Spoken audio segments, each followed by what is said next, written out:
байцгаана уу?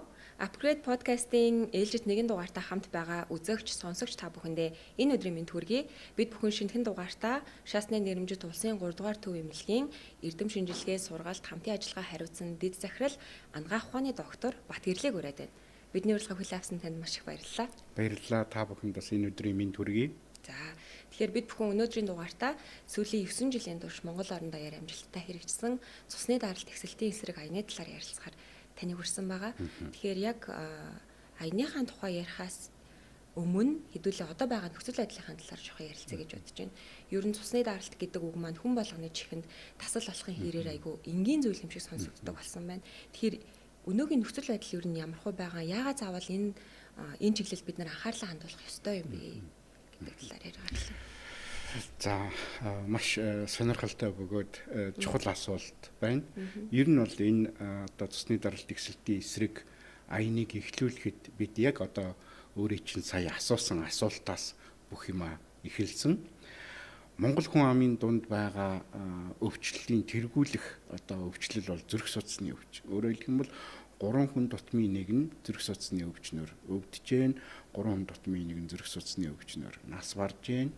Тэгэхээр яа харахгүй хүмүүсийн анхаарал хандуулах өвчний шалтгааны нэг чухал асуудал гэж ингэж үзээд байгаа. Нөгөө талаараа сая хэлсэнчлэн цусны даралт эхсэлт гэдэг бол хүн болгонд танил. Хүн болгонд цусны даралт эхсэлт гэдэг юмны талаар сайн мэддэг. Тухайлх юм бол нэг гэр бүл дотор дор хаяж 1-2 хүний цусны даралт ихсэж идэг. Тэгээд даралтаа ихсэхээр эмээ уучгаад ихсээгүй үед нь гэртээ зүгээр одоо байгаад ингээ байждаг. Тэгэхээр ялангуяа өвчин гэдэг утгаас талаасаа биш, ерөөсөө цусны даралт ихсээд байдаг юм байна, ихсэхээр нэмээ уучдаг юм байна гэсэн нэг нийтлэг ойлголт хүмүүсийн дунд байгаад байдаг. Нөгөө талаасаа Монгол үндэстний нэг ийм одоо бас онцлог байх шиг байна.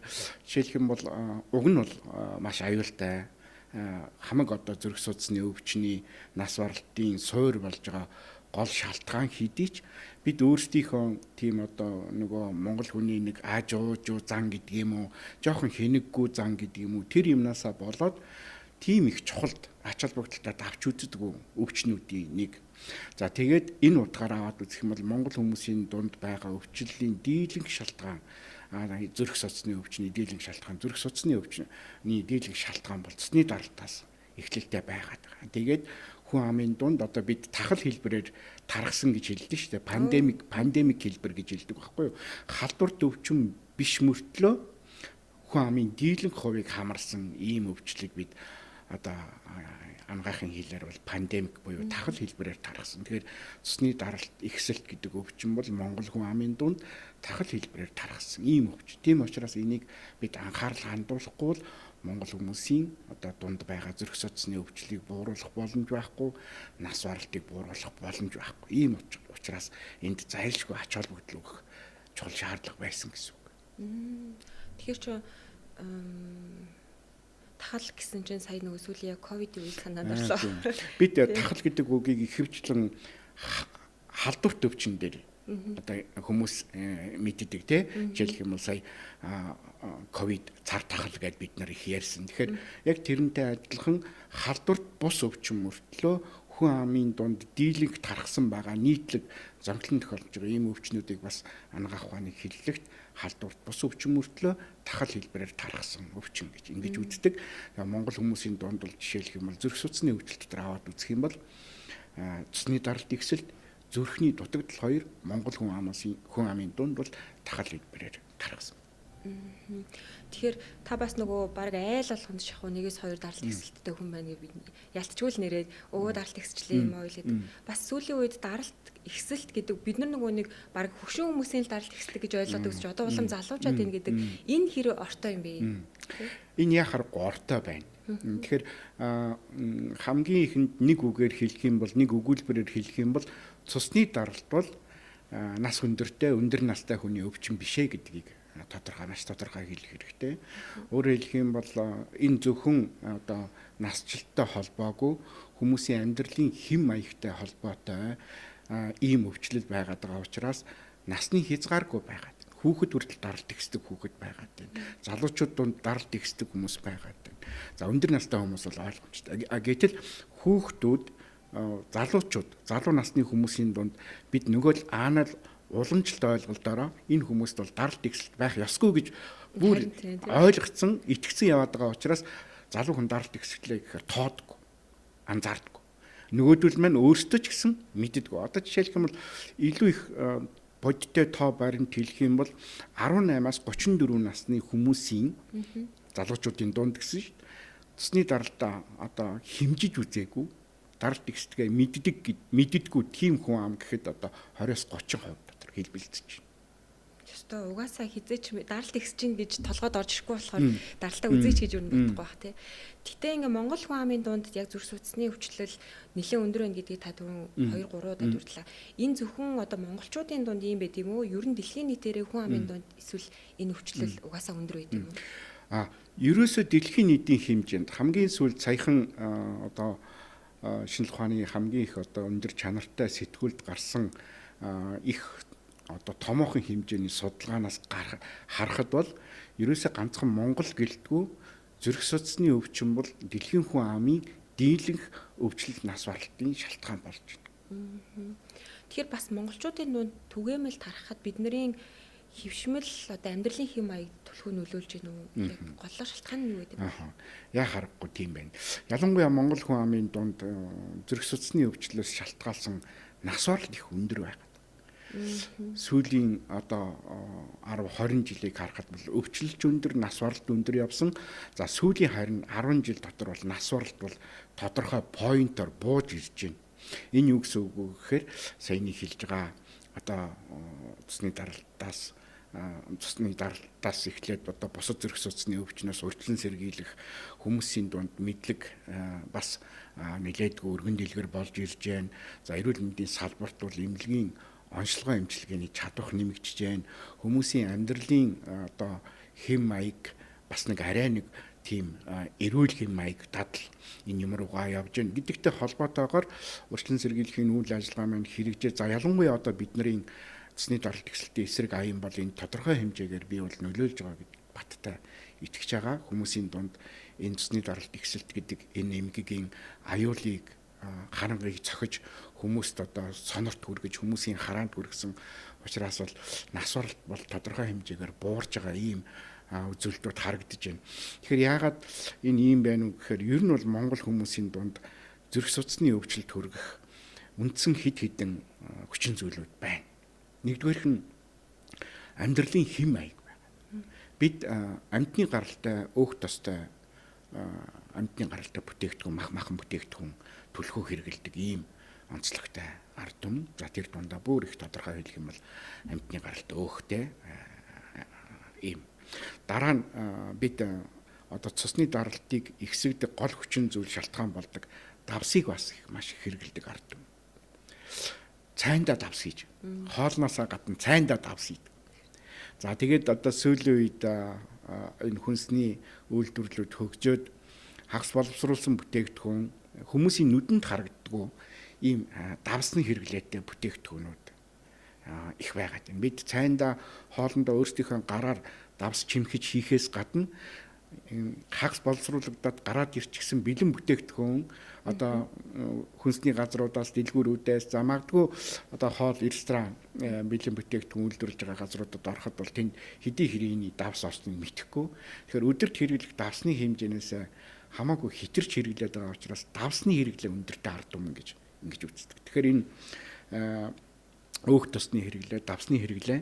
За ялангуяа хүн амын 3.5 сая хүн амын бараг 50-60% нь нийслэл Улаанбаатарт оршин сууж байгаа. Нийслэл Улаанбаатар хот маань өөрөө цивилизац гэж хэлдэг хотчлт явагдаад хүмүүсийн одоо өдөр тутмын үйл ажиллагаа явган хөдөлгөөн гэхээсээ илүүтэй унаад ирэх машин, суугаа байдал ийм юмнуудад одоо маш их өртөж байна. Тэгэхээр энэ бол өөрөө бас айгүй том хүчин зүйл болж байгаа. За дээр нь бол би одоо маш олон төрлийн судалгаа юм уншиж үзэхэд бол монгол хүмүүс эрсдэл суур амьсгалтай халуун хүдний асар их ялгаатай. Өглөө оройд жишээлбэл зуны улирал гэхтэл зуны улирлын зуны өглөөний одоо өглөө орой хоёр их сэрүүхэн өдөр нь айгүй халуун шатмар халуун байдаг шүү дээ. Тий огцом зөрүүнд ордог тий. Яг үнэ агаарын температурын огцом зөрөө ихтэй. За дээр нь бас бидний амьдарч байгаа ахуй дотор нэг ийм асуудал байна. Бид Монгол гэрт амьдардаг тий. Монгол гэр маань өөрөө гал түлхээр халдаг, гал түлхээ болохоор хөрдөг. Тэнгүүд тэр гэр доторх орчны агаарын температурын өөрчлөлт бас их эрсдэс ялгаатай. Тэгэхээр ийм хүчин зүйлүүд бол бас Монгол хүнийг зүрх судасны өвчнөөр өвдөх үндсэн хүчин зүйлүүд болж байна. За тэгээд энийг дагаад нөгөө өвчнүүд гарч ирж байгаа тийм ийм юмнаас болоод цусны даралт ихсэж гэн, ийм юмнаас болоод чихрийн шижин нэмэгдэж гэн гэдэг маань өөрөө нөгөө цусны даралтаас үүсээд энэ амьдралын хэм маягаас үүсээд цусны даралтаар дамжуулаад хүндрээд цус харвалт зүрхний шигдээс өөрөөр хэлбэл Монгол хүмүүсийн хамгийн их өндөр нас баралттай байгаа өвчнүүдийн шалтгаан болж байгаа гэсэн. Тэгэхээр би бас түрүүн таны ярианаас нэмээд лавлаж асууя гэж бодлоо.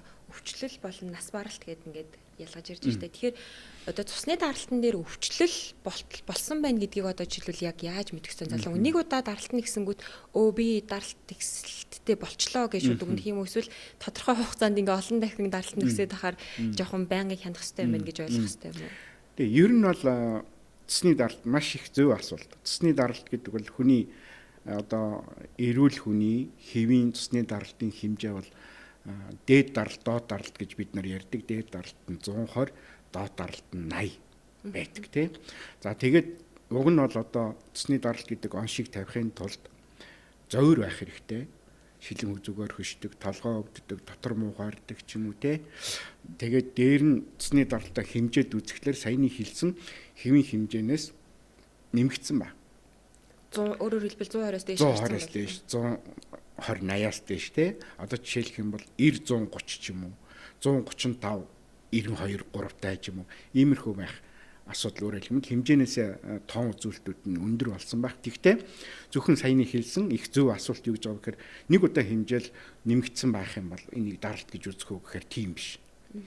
Одоо жишээлх юм бол янз бүрийн шалтгаанаар бол тухайн өдөр тухайн нөхцөлд хүмүүсийн даралт нэмэгдэж байдаг байхгүй өөрчлөгдөж байдаг гэдэг тийм. Ер нь хэлбэлзэж болдог. Хэлбэлзэж болдог. Тэгэхээр жишээлх юм бол арх одоо алкогол хэрэглэх юм бол судас тэлэгдээд даралт жоохон буурдаг ч юм уу. Эсвэл одоо цагаан халааттай хүмүүс тийм хүмүүс байдаг шүү дээ. Цагаан халааттай эмч харахаараа даралт нь нэгсдэг хүмүүс. За магадгүй ийм үзэсгэлэнтэй залуухан бүсгүй харахаар бас зүрхэн дийлсээ цоглоод ингээд даралт нь нэгсдэг ч юм уу. Иймэрхүү байдлаар ердийн үед ингээд хэлбэлцэж яадаг. Тэгтэл унтаж босч ирээд бие засаад биеийн зэгцэлд суугаад даралтаа хэмжээд үзэхэд өглөөний даралт хэд байна уу? Орой унтахдаа тайван байгаа шүү дээ. Хүн унтахдаа тайван байдаг шүү дээ. Актер гүүж ирээл унтдаг хүн байхгүй шүү дээ. Тэгэхээр тайван унтахынхаа өмнө хэмжиж байгаа даралт 2. Өдөрт бол ер нь 2 удаа заавалжгүй хэмжих ёстой гэж ингэж үздэг. Ер нь эрүүл хүн хэвийн байсан ч гэсэн үү? Тэгэх юм бол өглөөний даралт, оройны даралт 2-ыг ингээд хэмжээд ингээд нөгөө зүй тогтолыг нь харахын тулд бас нэг 14 хоног, 21 хоног хэмжээд тэмдэглээд явах юм бол миний даралт ихсдэг юм байна, ихсдэггүй юм байна гэдгээ олж мэдэх нэг юм хүчин зүйл болдог. Тэгэхээр эмчиж гэсэн одоо өвчтнийг эмчлүүлэгчийг эмчийн өрөөнд үзүүлэх гээд орж ирэхэд нь тайван суулгаж агаад шууд даралтыг үзэх биш. Суулгаж агаад нэг жоохон 1-2 минут амрааж агаад тэгж агаад үзэж агаад яг ийм одоо хэвийн даралт нь хэд байна уу? Яг одоо даралт үзэхэд хэд байна уу гэдэг асуудал шалтгаалаад ихсэж үгүй юу гэдэг асуудал. Тэгэхээр өглөө орой ч юм уу ингээд даралт хэмжээд үзэхэд хэвийн хэмжээнээс нэгдүгээр ихссэн байх. Тэгээд дараалаад хэдэн өдөр ихссэн байх. Ийм асуудлуудаас үндэслээд за тэгээд саяны хэлсэн зовир асуумж үзлэг эднэрээр таны даралт ихссэн байна гэдэг зүйл яригдана гэсэн үг. За тэгээд даралт ихссэн байна гэж хэлэхийн тулд энэ хүнд даралт ихсгэж байгаа ямар хүчин зүйлүүд байна уу гэдгийг бас асууж тодруулах хэрэгтэй л дээ. Тамхи татдаггүй, арх хэргэлдэггүй, өөх тостой хөдөлгөөн хэр хийдэггүй гэдэг ч юм уу те давсны хэрэглээ хэр. Ийм зүйлүүдтэй уялдуулж агаад цогцоор нь даралт ихссэн байна гэдэг онш тавьдаг гэсэн үг. Тэгэхээр за одоо жишээлбэл би өөрийнхөө даралтыг 14 хоног ингээ өглөө орой хэмжээ явж илаа. Тэгэхэд одоо миний ойлгож байгаа зөвшөөрөлт дээд хэмжээ маань 120 120 80. Тэгсэн чинь 120 80-аас би одоо 2 3 удаа за 130 40 болцсон байх юм бол за мэрэгжлийн хэмжээд юу н хандах хэрэгтэй байна гэж өөртөө бодох ёстой гэсэн үг тийм. Тэгэхээр өөрт чинь одоо бас тэр хэмжиж үзэхээс гадна даралт ихсэн байх магадгүй тийм зовиорууд юу байна вэ? Шилэн үзөө өшөөд байдаг ч юм уу, толгой өвдөд байдаг ч юм уу, эсвэл жоохон зарим үед ингээд хүчтэй огох гээд байдаг ч юм уу. Даралт ихсээд их өндөр болоод ирэхээр эдгээр хүмүүс огдөг штэ тий. Тиймэрхүү юмнууд байна уугүй юу. За тэгээ өөрийнхөө өдөр тутмын амьдралын хэм маягтай бас уйлдуулж үзээд би чинь давс хэрэгэлдэг үлээ, ногоо жимс хэрэгэлдэг үлээ, амьдралын хэм маяг маань хэрэглээ, хэр зэрэг алхдаг үлээ эдэргээд хүчин зүйлүүдийг яг өөрөө бодоод үзэх юм бол магадгүй даралт ихсэж байж магадгүй маань.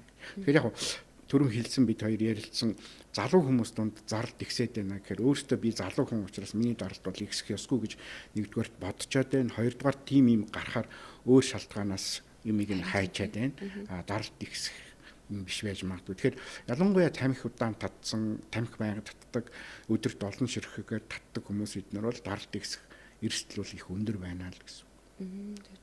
Тэгээ бас хүмүүс одоо ярьдэн штэ манай аав маань даралт ихсдэг, эмээ маань даралт байсан би барыг даралттай хаа гэд үнэхээр удамшдаг юм уу? Эсвэл одоо ингээд бидний ярианаас төлхөө амьдралын хэм маяг нөлөөлдөг гэдэг шүү дээ тийм. Тэгэхээр удамшил гэхээсээ илүү яг одоо саяны асуусанчлан амьдралын хэм маяг айгүй их нөлөөлж байгаа гэсэн. Мэдээч хэрэг огт эмэнд одоо дарагддаггүй удамшлын шалтгаантай даралт ихсэх өвчин байна. Гэхдээ энэ хүн амын дотор эзлэх хов их цөөхөн, маш их цөөхөн. Ихэнх нь амьдралын хэм маягтай холбоотой. За одоо ингээд жишээ аваад үзэх юм бол би аав ээжтэйгээ одоо өвөө эмээтэйгээ хамт амьдардаг. Ингээд аав даралт ихсээд идэг, магадгүй эмээ нь бас даралт ихсэжсэн гэдэг. Тэгэхээр нөгөө ялангуяа монгол хүмүүс чинь бид нөгөө нэг гэр бүл дотор урт удаан хугацаанд амьдардаг тий.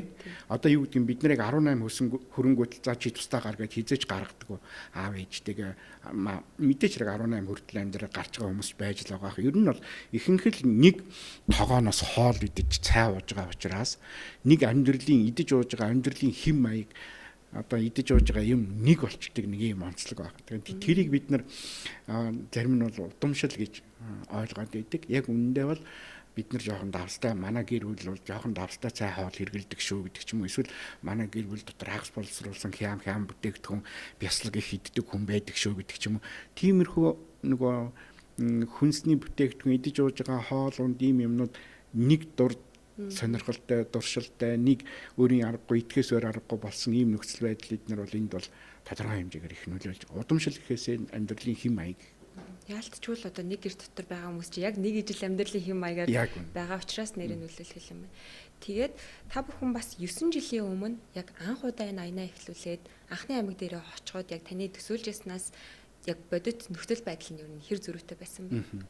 Тийм. Тэгээд бид нар анх энэ одоо хаан банк сангийн дэмжлэгтэй энэ төслийг хэрэгжүүлэх гээд санаагаа одоо танаа байгууллага удирдлагуудад барьж орж ирэхдээ ер нь бол улсын 3 дугаар төвийн эмнэлгийн үндсэн чиг үүрэг бол зүрх судасны өвчлөлийг бууруулах, зүрх судасны өвчлөл нас баралтыг бууруулах, зүрх судасны төслийн зөвшөөрлийг илүү хүртээмжтэй, чанартай хүргэх ийм үндсэн одоо чиг үүрэг хүлээсэн ийм эмнэлэг байсан.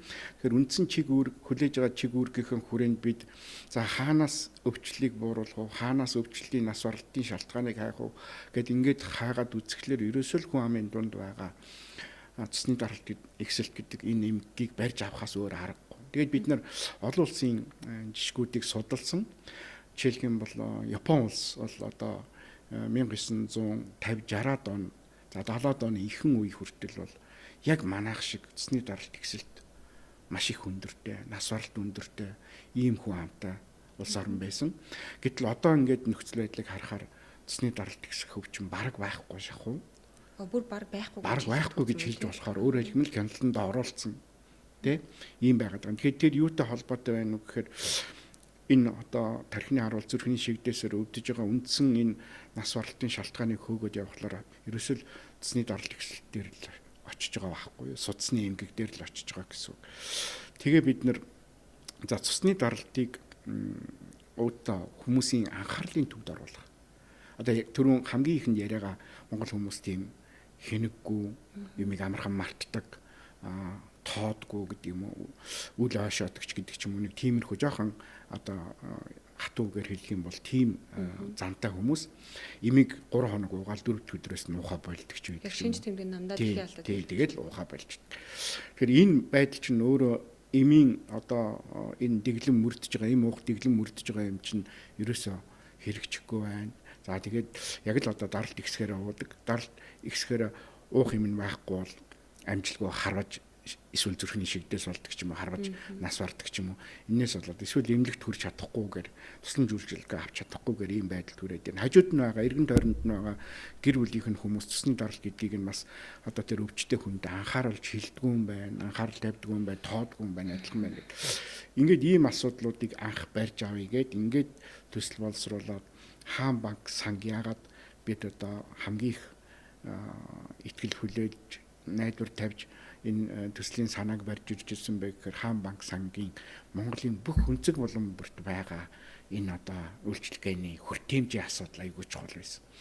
Өнөөдөр бид зөвхөн Улаанбаатар хот гэдэг юм уу эсвэл ойрхон аймаг гэдэг юм уу ингэж аль нэг газрыг онцлно гэхээсээ ерөөсөө Монголын бүх газар нутгийн бүх амд энэ мэдээллийг хүмүүсийн сонорт хүргэх, хүмүүсийн нүдэнд тусгах асуудал чухал байсан учраас 330 сумд одоо салбартай хаан банк төлөнд хамгийн их тохиромжтой ийм байгууллага байна. Тэгээд нийгмийн хариуцлагын хүрээнд бас биднийг эхлэхээс өмнө хавдрын аян эхэлсэн амжилттай хэрэгжижсэн юмнууд байсан. Тэгэхээр ийм одоо үндслэр анх одоо энэ үйл ажиллагааг эхлүүлж исэн одоо өнөөдөр бас ингээд эргээд бодоход бол энэ маш их чухал ач холбогдолтой үр дүнтэй нийгмийн хариуцлага байдгаа маш их өндөр ийм ач холбогдолтой ажил болжээ гэж ингэж харж байгаа. Тэгээд бас энэ одоо завшааныг ашиглаад хаан банк сангийн нийт бүрэлдэхүүн хамт олонд удирдлагуудад бас эмнэлэг хамт олонныхоо өмнөөс яг энэ төслийн үр шимийг хүртсэн одоо олон мянган Монгол иргэдийн өмнөөс бас талархал илэрхийлмээр байна. Тэгээд хамгийн анх бид хангаан бүс явж исэн булган орхон хөвсгөл тэгээд дараа нь Баруун аймаг гээ явсан. Тэгээд жилд ер нь ингээд 4-5 аймаг сонгож байна. 4-5 аймаг сонгож. Тэгээд болж игэл одоо нэг үзүүрээс нөгөө үзүүр явах биш. Нэг хэсгийг одоо нөгөө бүсчилсэн гэдгээрээ ер нь бол Баруун бүсийн аймагуудыг, Хангаан бүсийн аймагуудыг, Дөвийн бүсийн аймагуудыг гээд ингээд сонгоо явсан. Тэгээд анх очиход бол хүмүүс ер нь бол анаал одоо нөгөө цэсний даралт гэдэг юмд бол тийм их ач холбогдол өгдөгөө. Одоо цэсний даралт ихсэл тэгээд ойрын одоо зүрх судасны өвчнөр өвдөх эрсдэл тодорхойлъё гэхэд бол тийм юмнасаа илүүтэй эмчит үзүүлэх асуудал их чухал байна гэж ингэж одоо байсан. Тэгэхээр бид нар зөвхөн эрт илрүүлэх цэсний даралт ихсэлтийн их эрт илрүүлгийг хийгээ зогсоогүй нэгэн цэсний даралтаар ихтэй өвдсөн тэр улсуудыг бас төрөлцсөн мэргэжлийн эмчийн үзлэгт бас давхар оруулж явсан. Энэ маань хоёр ийм параллел бас өвдсөн гэдэг нь бүр аль хэзээний бүр ингээд тогтмол даралт төсөлттэй байна. Онцлогдсон гэсэн тийм. Нэгдүгээр нь ерөөсөө масс хүмүүсийн онцлогдог байгаа хүмүүсийн дунд энэ мэдээллийг хүргээд онцлуулаач гэдэг зүйлийг эрт илрүүлэг хийж талбай дээр орон нутгийн одоо томоохон талбай арга хэмжээ болдог газруудад майхан асар майхнаа засаад хүмүүсийг олноор нь авчираад мэдээлэл хүргэнгээ цэсний даралтыг нь хэмжиж үзээд танд ийм учир шалтгаан байна уу, ийм эрсдэл байна гэд ингээд юмнуудыг нь ярихын зэрэгцээ тэнд одоо даралт нь ихсэн. Өндөр маш өндөр даралттай тэнд үзүүлэх гээд ирж байгаа хүмүүс байна. Тэр хүмүүсийг барьж аваад за шалтгаан нь юу байна, зүрхэндээ байна уу, бөөрөндөө байна уу, за магадгүй одоо том удахгүй аяг бол харуулт болох нь байх шүү гэдэг. Тэгэхээр их олон мэрэгжлийн төрөлцсөн мэрэгжлийн эмч нарын багтаа явж байгаа учраас энэ одоо аяны одоо нэг үндсэн хоёр одоо гол юм нь эрт илрүүлэг хийгээд хүмүүст мэдээлэл хүргээд хажууд нь орон нутагт одоо тэр болгон ирээд үзүүлээд байж чаддаггүй, нийслэл рүү ирээд байж чаддаггүй, унаа унш муутай, өндөр настай, за тэгээ ажилтай, өдөр тутам одоо ажлын цагаар чөлөө аваад явхаас өөр аргагүй байдалд хүрдэг ийм хүмүүсийг орон нутагт газар дээр нь үзэж оншилж эмчилсэн ийм асар ач холбогдолтой юм байсан. Тэгэхээр энэ төсөөлж байснаас илүү их хүмүүс хүлээж авсан. Тэгэхээр хүмүүст хэрэгтэй л байсан юм байна. Тийм. Тэгэхээр та түрүүн төслийн үр шимийг хүртэгч хүмүүсийн өмнөөс гэж хэллээ. Тэгэхээр ер нь бол та одоо өнгөрсөн 9 жилийн хугацаанд гээд бодохоор ер нь нийтдээ 8,000 хүнд ер нь хүрч ажилласан онцлог үр дүнгуудын талаар хуваалцах. За тэгэхээр ер нь бол бид 21 аймгаар эхний ээлжинд 21 аймгаар тойрсон.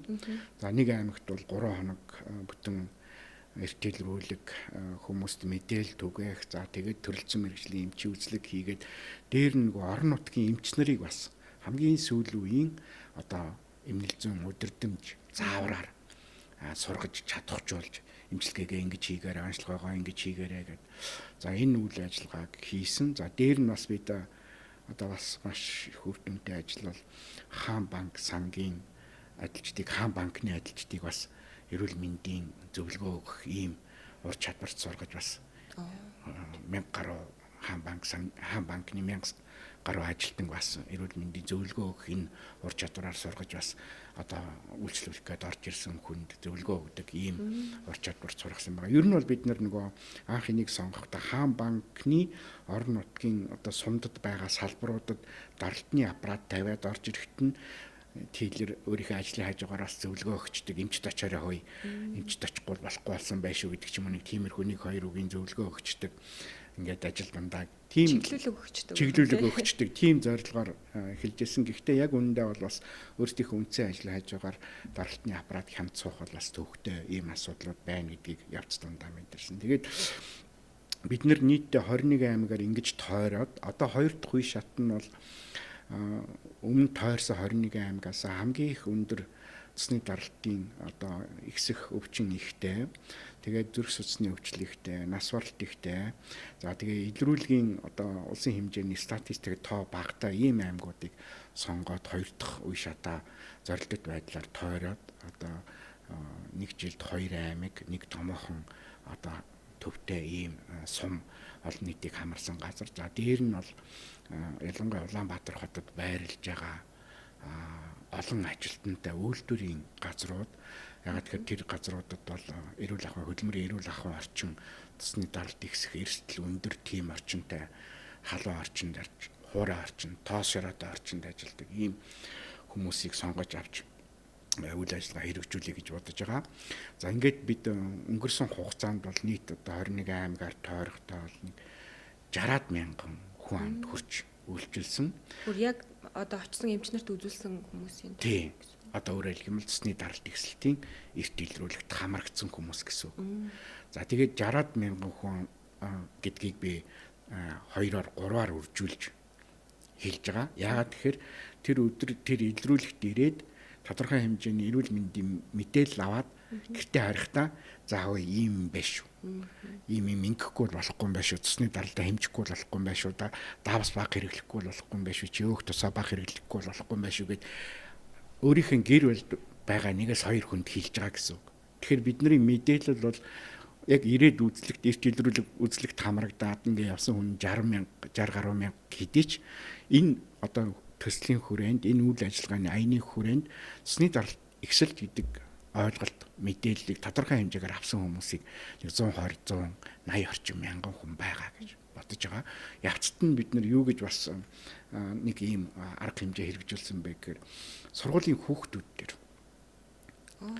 бүр яг ерөнхий боловсролын сургуулийн Баянгар аймагт ерөнхий боловсролын сургуулийн хүүхдүүдийг яг энэ үйл ажиллагаанд нэг удаа татаж оруулсан. Тэгээ яг нөгөө аян маань зуны цагт явдаг учраас хүүхдүүдийн зуны амралт таарчаад тэр болгон таардгүй. Тэгээд Баянгарт очиход хүүхдүүдийн зуны амралт дүнгиж эхэлжсэн учраас хүүхдүүдийг дуудаж авчираад цусны даралт гэдэг ийм өвчин байдаг, ийм аюултай, цусны даралтаа тоохгүй яваад байвал ийм хор хөнөөлтэй. Тийм учраас цусны даралт гэдэг талаар хэдүүлээ мэдлэгтэй болъё. Тэгээ мэдлэгтэй болоод яах гэж байгаа вэ гэхээр аавдаа очиод хэлээрээ, ээждээ очиод хэлээрээ.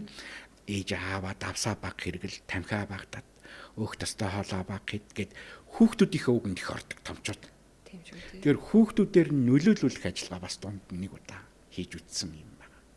Хүүхдүүд тэгтээ хэр хүлээж авч байгаа таны хүүхдүүд бол маш соргогоор хүлээж авч байгаа. Тэгээд нөгөө одоо бид нөгөө эрүүл Монгол хүм бий болгоё гэж ингээ яриад байгаа. Тэгэхээр энэ эрүүл Монгол хүнийг хизийнээс бий болохгүй гэхээр ерөөсөө л ерөнхий боловсролын сургуулийн өмнөх боловсрол хүүхэд эцэг эхийн гар дээр байх бага нас энэс л эхлэх ёстой байдаг байхгүй. Тэгэхээр насанд хүрсэн одоо айгүй өндөр настай болцсон тийм хүмүүсийг хөөе тамхи баг татаарай, өөх тусаа баг хэрэглээрэй гэж хэлээд зан үйлэн тогтцсон улсууд төдийлөн өөрчлөгдөх дурггүй.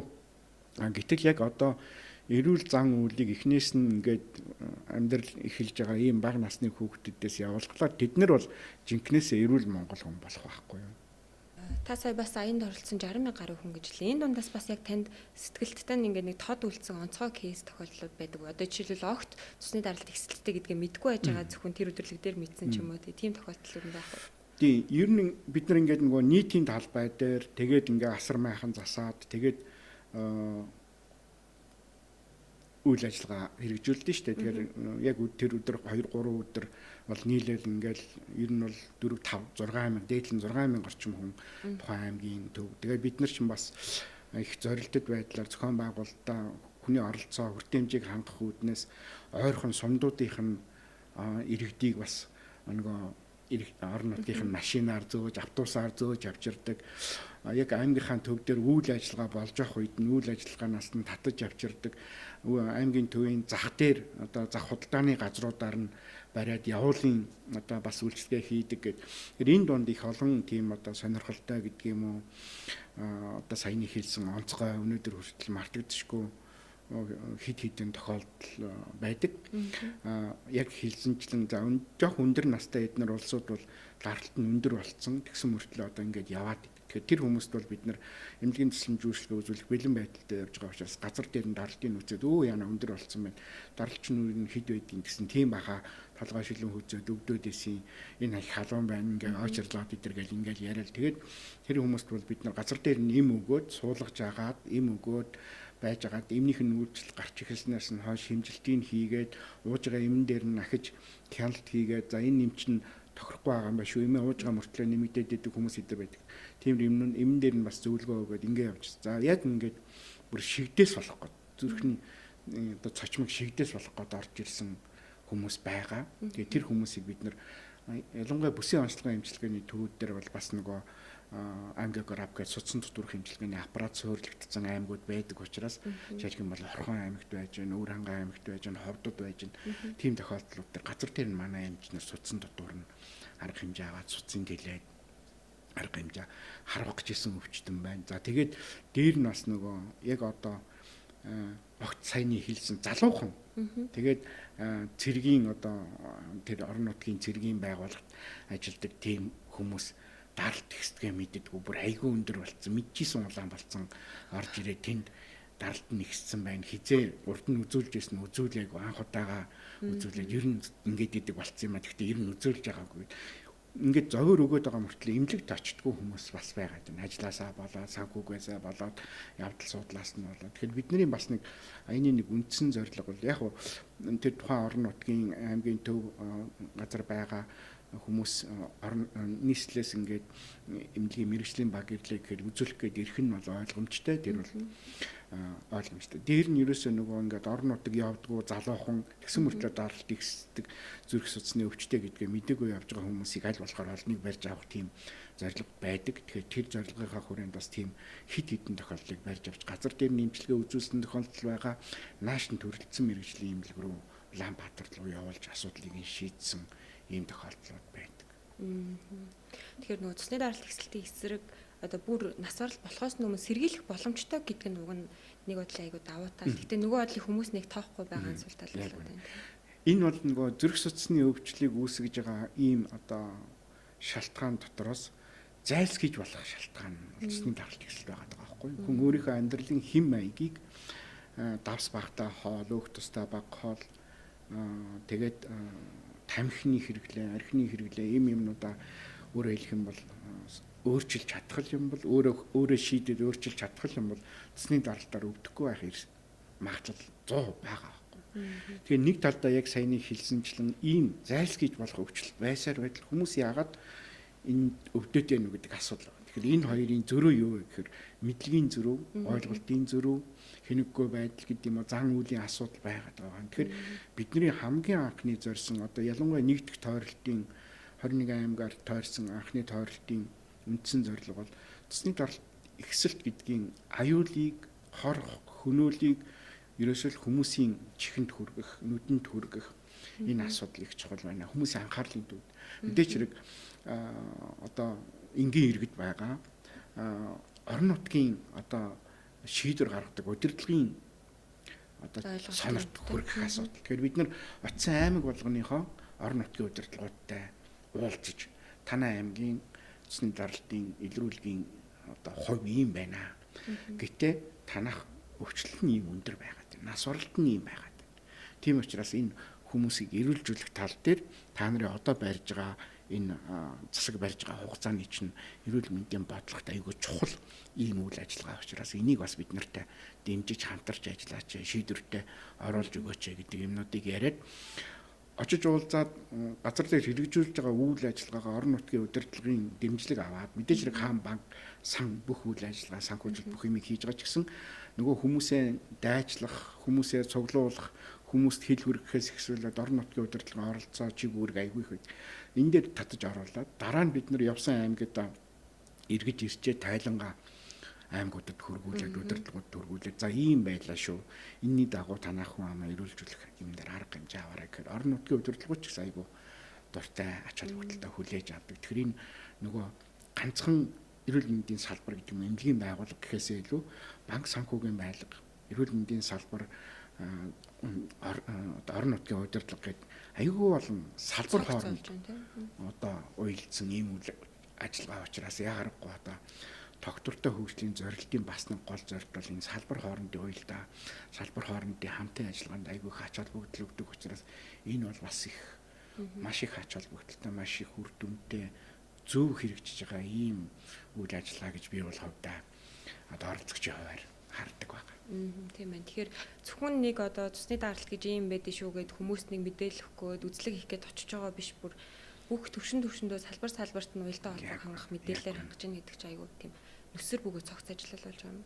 Тэгэхээр та сүүлийн 2 жилийн хугацаанд бас өмнө нь очсон аймагуд дээрээ дахиад тавтаад очиод эхлэхэд одоо анх очиж ирсэнтэй харьцуулахад хүмүүсийн ойлголт, хандлага тэгээд тухайн аймаг орон нутгийн нөхцөл байдал нь яаж өөрчлөгдсөн юм шиг анзаарэгдэж байна танд. За тийм одоо өнгөрсөн оноос бид 2 дахь шатны үйл ажиллагаагаа эхлээд хамгийн их одоо цусны даралт илрүүлэх багтаа тэгсэн мөртлөө цусны даралтын ихсэлтийн өвчлөл өндөртэй тэгээд тэрнээс шалтгаалсан одоо цусны тархины хараал зүрхний шигдээс ихтэй 2 аймгийг хамгийн их өндөр үзүүлэлттэй байсан 2 аймгийг сонгосон. За энэ нь бол Эрдэнэт Орхон аймаг, за тэгээд Булган аймаг, за тэгээд Сэлэнг аймгийн Зүү хараа сумыг бас сонгож очсон. Урд нь бол бид нэр Зүү хараад очиж байгаагүй Сэлэнг аймгийн төвд ажиллаж исэн. За Зүү хараа бол өөрөө хүн ам ихтэй бас төвлөрсөн, нэлээд том төвлөрсөн хөдөлгөөнд хүн ам ихтэй ийм газар байсан учраас бас зорж очсон байж байгаа. За тэгэхээр өмнө очсон аймагуд дээр 2 дахь удаага очиход бол нэгдүгээрт энэ хүмүүсийн одоо ингээд цусны даралт ихсэлтийн талаарх мэдлэг нэмэгдсэн байна. Нэмэгдсэн байна. Өөрөөр хэлэх юм бол зүрх судасны өвчнөд хамгийн их гол шалтгаан болдог юм нь бол хүмүүсээс асуухад бол жишээлбэл цусны даралт ихсэх өвчин мөн гэж, хооллолт бол мөн, давсны хэрэглээ бол мөн гэж мэдчихэв. Тэгэхээр энэ нэгдүгээрт харахад бол бид энийг бас нөгөө зөвхөн одоо аяны хүрээнд биш нийт үндэсний хэмжээнд бас өнгөрсөн онд болсон 3 дугаар түвшинлэг нэг зүрх судасны өвчлөлтөй холбоотой хүмүүсийн мэдлэг хандлагыг тодорхойлсон нэг судалгаа хийгээд үзсэн. Тэр судалгаан дотор өмнөх одоо 15 онтой харьцуулах юм бол хүмүүсийн мэдлэг бол нэмэгдсэн байна. Хамгийн гол юм хэрэгжүүлж яах нүггүй гэдэг. Мэдсэн мөртлөө хэрэгжүүлж яах нүггүй гэдэг л асуудал бас. Амьдралын хэм маягт оруулж байна. Яг үнэн. Тэгэхээр энэ бас эргээд юу гэсэн үг гэхээр мэддэг болцсон мөртлөө хэрэгжүүлэхгүй хүмүүс бас нилээдгүй мэдээж хэрэг байгаа шүү дээ. Гэтэл яг тэрийг мэдсэн даруйдаа хэрэгжүүлээд өөрийнх нь зан үлийг засаад ингээд хичээгээд явж байгаа ч хүмүүс бас байгаа. Тэгэхээр энийг их наривчилсан бас судалгаа хийж үзчихээж бүр их зоригтой одоо юу гэдгийг хэлэхгүй бол зүгээр одоо яг бидний өмнө очисон одоо очисон хоёрын хооронд бол ялгаа бол ажиглагдаад байна. Энэ ялгаа гэхдээ ямар ялгаанаас гараад ирв, хаанаас гараад ирв гэдэг асуудлыг наривчилсан судалгаа хийж тогтоох зайлшгүй шаардлага байгаа юм байна гэж харсан. Тэгэхээр хоёрдугаар ээлжиндээ бол бидний бодож байгаа юм бол илүү судалгаатай олон нийтэд үнэхээр бодтой яг энэ үйл ажиллагааг та нар ингэж ийм болоод ингэж өөрчлөгдөж шүү гэж хэлхийн тулд шинэ ухааны батлагдсан арга аргачлалаар хийсэн чанартай судалгаа хийх ийм одоо зорилго байгаа. Тэгэхээр хүмүүс бол аяныг маань айгүй сайн мэддэг болцсон, таньдаг болцсон. Одоо ингээд хоёр дахь ээлж эхэлж байгаа гингүүт манай аймаг дээрээч гэд хэлж байгаа хүмүүс ард түмэнж байна, эмнэлгийн мэрэгжлийн хүмүүс ч байж байна. Энэ хугацаанд бид нар бас нэг орон нутгийн эмчнэрийг чадваржуулсан гэсэн шүү дээ. Нийтдээ энэ өнгөрсөн 9 жилийн хугацаанд бол 1600 гаруй эмч мэрэгчлэлтний ажлын байран дээр нь одоо олон улсын хамгийн одоо шинжлэгдсэн ийм өдөрдөмж заавраар цэсний даралт эхлэлтийн онцлогын эмчилгээний заавраар чадваржуулж явсан байгаа. Тэгэхээр энэ хүмүүсийн маань бас чадвар сайжирсан учраас орон нутагтаа хэрэгжүүлж байгаа онцлогооных нь хүртээмж, эмчилгээнийх нь хүртээмж нэмэгдсэн ийм юмнууд байна. За тэгээд нөгөө тоо бол юмыг айгүй сайн баттай хэлдэг учраас тоогоор харах юм бол бас өөрчлөлтүүд бас байна.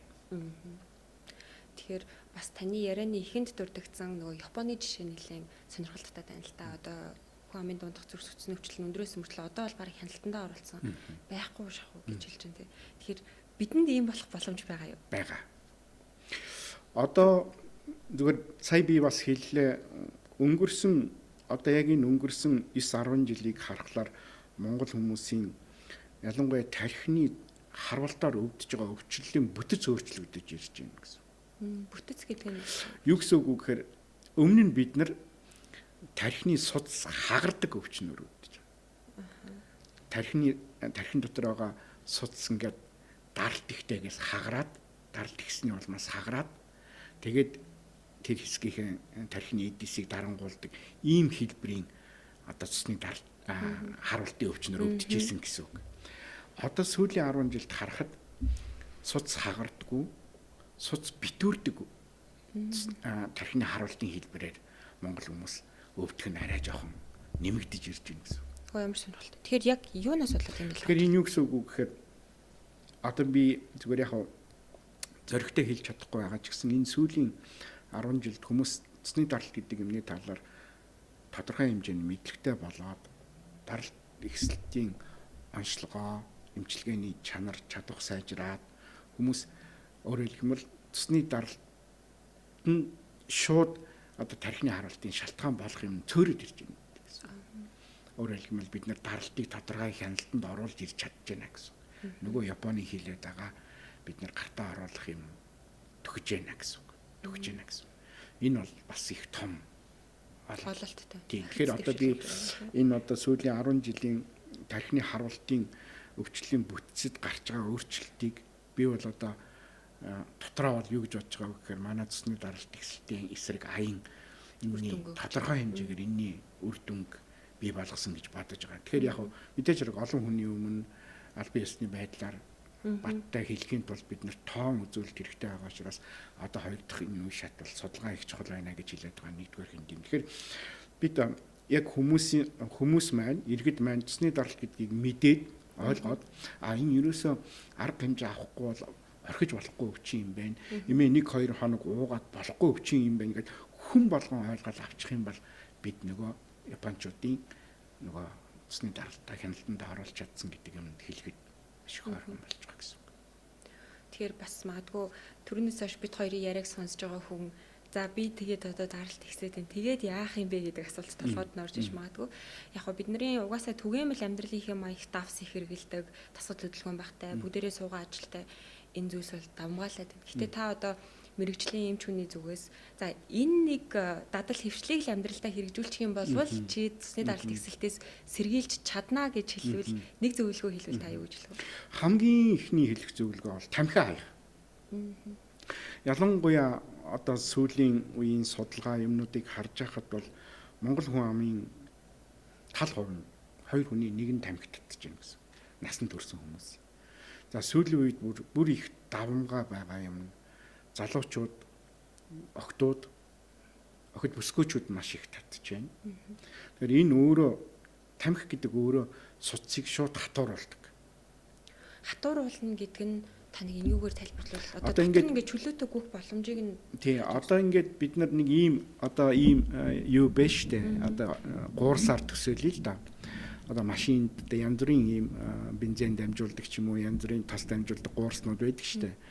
Тэгэхээр энэ гуурс бол одоо өөрөөр хэлэх юм бол залуу хүнийх, тамхи татдаггүй хүнийх, судас нь эрүүл байгаа хүнийх маш уян хатан байдаг. Хэр варгийн цусны даралт ихсгэд бол тэрийг ингээд шингээгээд аваад уян хатан чанартай. Гэтэл тамхи татаад ирэхээр яадгүй гэхээр энэ уян хатан чанар алдагдаад маш их гадаа ингээд удцсан ингээд жоохон ядарсан нэг тийм ийм эрзэн хоолоонууд байдаг шүү дээ. Хизээ хагарахад хугарахад бэлэн болсон. Урт удаан хугацаанд тамхи татаад өдөр татчгаа тамхины тоо олон болоод ирэхлээр тамхи маань өөрөө судсыг судасны дотор талаас нь гэмтээгээд өөрөөр хэлбэл тийм хатуу болгоод ирдэг. Гэмтсэн судснууд ч нөөрэ хатуураад буцаад уян хатан чанар руугаа орохгүй гэсэн үг байна. Эргэж сэргэхгүй гэсэн үг. Тэгэнгүүт яадгүй гэхээр ердөө л нэг жоохон л дард хэлбэлцэхэд хагараад байна гэсэн үг. Тэгэхээр ийм учраас тамхи гэдэг асуудал бол ерөөсөө л Монгол хүнийг хамгийн их өвчлөл нас баралтанд хүргэж байгаа гол юм. Монгол хүн чинь бол одоо бид нэр зүрх судасны өвчин, тархи судасны өвчин гэж хэлж байгаа. Зүрхээр Монгол хүн амын дунд зүрх судасны өвчлөл өндөртэй тэрүүгээрээ нас орж байна гэдэг чинь юу гэсэн үг вэ гэхээр зүрх өөрөө өвдөд байгаа юм биш. Тархи өөрөө өвдөд байгаа юм биш. Тэрийг тижээж байгаа судаснууд нь ажилгүй болчихлоор энэ хоёр гол эргэтэн ажилгүй л болно. Тижээж байгаа гол судаснууд нь байхгүй болж байгаа. Тэгэнгүүт юу гэхээр бид зүрхээр биш, тархиар биш судсаар өвдөд байгаа байхгүй юу? Судасны өвчин. Явж нөгөө судсан дээрээ л тулна гэж хэлжсэн. Тэгээд Монгол хүн ам тийм их өндөр одоо наслтгүй мөртлөө судасны өвчнөр. Одоо өндөр наслтай дандаа 80-90 хүрдэг өндөр наслтай хүн амтай газрууд бол энэ бид нар шиг ингэж бас өвдөж нас барахгүй байж тээ. Тэр хүмүүс энэ судсыг айгүй уян хатан хоол хүнсээрээ амьдралын хэм маягаараа уян хатан урт удаан наслаад байгаа байхгүй юу. Тэгэхээр судас ирүүл байх асуудал их чухал байгаа байхгүй. Тэгэхээр судас гэхээр хүмүүс эргэтэн гэж ойлгохгүй байгаад байгаа шиг. Хамгийн гол эргэтэн байгаад байгаа байхгүй юу. Зүрхийг тэжээдэг, тархийг тэжээдэг гол юм чинь судас л байгаа. Тэгэхээр тэр судаснууд өөрөө хатуураад ирэхээрээ энэ өвчлөл нас баралтанд хүргээд байгаа учраас тамхиа болоод өгөөч л гэдгийг л. Ялангуяа залуу хүмүүс. Одоо сүүлийн үед бол манай залуучууд нэг буруу ойлголттой цаасан тамхинаас гарахын тулд цахилгаан тамхи татаад байгаа байхгүй юу? Судалгаа хийгээд үтсэн газрууд зөндөө байна. Хизээч цаасан тамхинаас гарахад электрон тамхи үр дүн үзүүлдэг, нөлөөлдөг. Бараг зэрэгцүүлээд татаад байгаа хандлага төгөл харагдаад байгаа шиг байна л да тий.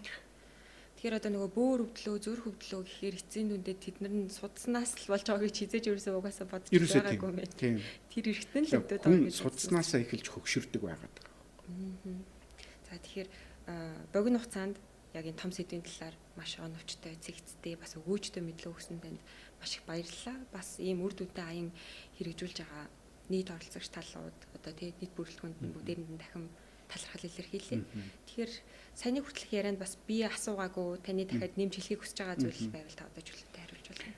Яа маш их сонирхолтой, айгүй чухал тийм гоё асуултуудыг бас асууж намайг ярих боломжоор бас хангалаа. Тэгэхээр нэмж хэлэх юм бол байхгүй. Гэхдээ өнөөдөр энэ хаан банк сан дэмжээгүй бол нийгмийн эрүүл мэндийн үндэсний төв оролцоогүй бол Монголын радио телевизийн олон нийтийн радио телевизийн одоо үндэсний радио телевиз оролцоогүй бол зөвхөн имлэг энийг бол бас ганцаараа хийх ямар ч боломжгүй. Яагаад тэгэхээр улсын байгууллага, төсвийн байгууллага тэгсэн мөртлөө бидний үндсэн үүрэг бол Монгол хүн амын зүрх судасны өвчлөл тэр дундаа цусны даралт ихсэх өвчнөөс өвдүүлэхгүй байх, урьдчилан сэргийлэх, эмчлэх энэ чиг үүрэгтэй. Тэгээд энэ их том одоо үүргийг нийгмийн хариуцлагын хүрээнд энэ оролцогч байгууллагууд, санхүүжүүлэгч байгууллагууд, дэмжиж байгаа байгууллагууд олон нийтийн хүртэл болгож, олон нийтийн сонорт хүргэж бодлого шийдвэр гаргадаг хүмүүсийн одоо хүртэл болгож, энгийн иргэд олон нийтийн хүртэл болгох гэдэг энэ бүх талын оролцоог хангасан одоо хамтрагч оролцогч байгууллагуудаа улсын 3 дугаар дүүрэн эмнэлгийн удирдлага хамт олон бүх хүмүүсийн нэрийн өмнөөс дахин талархснаа илэрхийлье. Тэгээд хоошиж гисэн энэ үйл ажиллагаа маань бас үр дүнтэй хэрэгжээсэй гэж ингэж хүсэж байна. Бидний урилгыг хүлээн авч цаг зав зориулан хүрэлцэн ирсэн танд дахин талархал илэрхийлье. Бас цаашдаа ажил үйлсэнд амжилт хүсье. За баярлалаа. Чам бас амжилт хүсье. За баярлалаа. Үзэгчдээ манай өнөөдрийн Upgrade podcast-ийн маань дугаар энэ хүрээд өндөрлөж байна. Бидэнтэй хамт байсан та бүхэнд маш их баярлалаа.